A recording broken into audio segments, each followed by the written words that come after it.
Pennywise. Pennywise nie je iba klaun. Je to monštrum, ktoré sa každých 27 rokov prebúdza.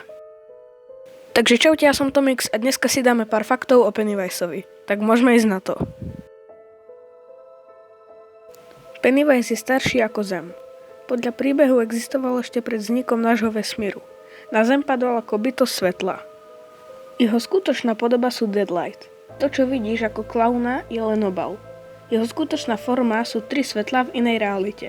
Kto ich uvidí, zomrie. Pennywise sa živí strachom. Čím viac sa dieťa bojí, tým lepšie chutí. Strach zosilňuje jeho moc. Jeho meno Pennywise nie je skutočné meno. Je to len maskovanie. Jeho pravá podstata sa volá It, alebo to. Existuje bytosť, ktorá ho drží v šachu. Maturin. Obrovská korytnačka z inej dimenzie. Ona pozná jeho pravé meno a jeho slabiny. Pennywise nevie čítať ľudské myšlienky, on ich ochutnáva. Keď sa ťa dotkne, doslova ochutná tvoju dušu a spomienky. Derry mu patrí, mesto je pod jeho kontrolou. Polícia ignoruje vraždy, ľudia nevidia krv a keď unesie dieťa, mesto si to ani nevšimne. Pennywise žije v medzere reality. Nie je ani mŕtvy, ani živý. Keď spí, je mimo náš čas. Môže spať tisícky rokov a pre neho je to sekunda. Ale aj tak spí iba 27 rokov a vždycky sa objaví. Vie prehýbať priestor. Dokáže zväčšiť miestnosť alebo skrátiť chodbu, aby si obeť myslela, že je v pasci. Pennywise dokáže meniť hlas tak, že znie ako rodič. Deti mu veria, lebo počujú hlas mamy alebo kamaráta. Pennywise má parazitickú povahu. Nesleduje dobro ani zlo. Existuje len preto, aby jedol a prežil, tak ako ľudia. Vníma čas inak. Minúta v jeho svete môže byť 1000 rokov u nás. Vie meniť hmotnosť. Môže byť ľahký ako vzduch alebo ťažký ako auto. Pre neho to je jedno. Necíti bolesť ako človek. Keď príde zranenie, zacíti len signál, ale nie bolesť. Ináč chcem vám povedať, že nie všetky informácie, ktoré vám teraz poviem, sú pravda úplne. Sú to skôr také ako kánon pravda, takže to sú len informácie, ktoré som ako keby našiel na internete. Takže môžeme pokračovať.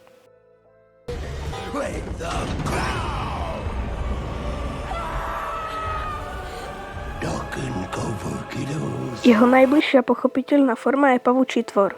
Ľudská myseľ nedokáže vnímať jeho skutočné telo, preto ho len vidí takto. Má obrovskú psychickú silu. Dokáže manipulovať mysľou, halucináciami a realitou okolo obete. Volá sa Pennywise tancujúci klaun, lebo maskuje svoju skutočnú povahu pod milým a hravým menom, aby nalákal deti. When I close my eyes and I dream of you, I see your pretty faces and I taste them too. Deti sú preňho chutnejšie než dospelí, lebo detský strach je jednoduchší, chutnejší a silnejší.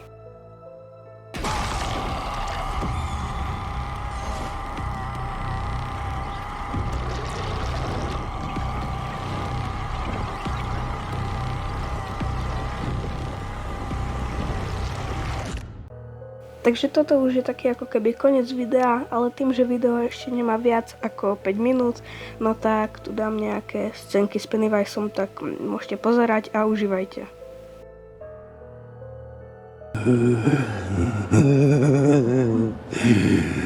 I've always wondered how you'd taste, Margaret Dozier. Dozier? Oh, but not yet. Not Dozier yet. First comes love, then comes marriage, then comes Richie in the baby carriage. Unless he dies with you. I don't know what you're talking about!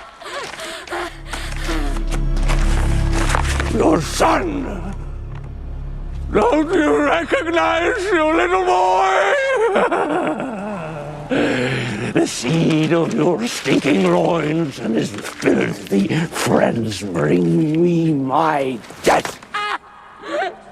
Or is it birth? I get confused. Tomorrow, yesterday, it's all the same for little Pennywise. But it's not always easy, you know. Being caged up in one place, one time. They can't fence me in. Not them, and not you. Beep, beep, Margie.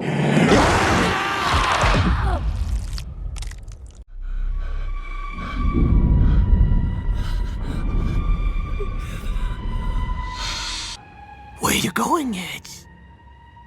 If you lived here, you'd be home by now. Come join the clownets. We'll float down here. Yes, would you?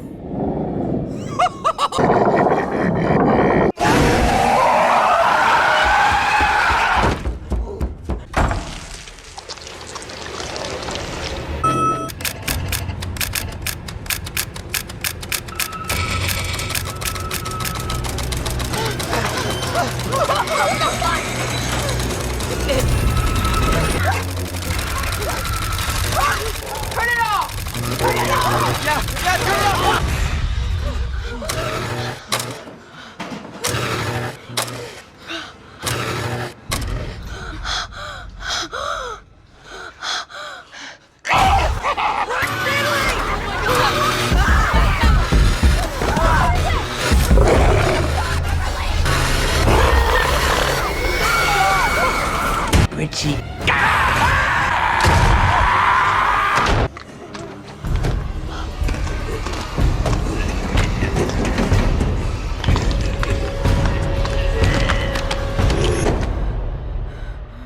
Time to float.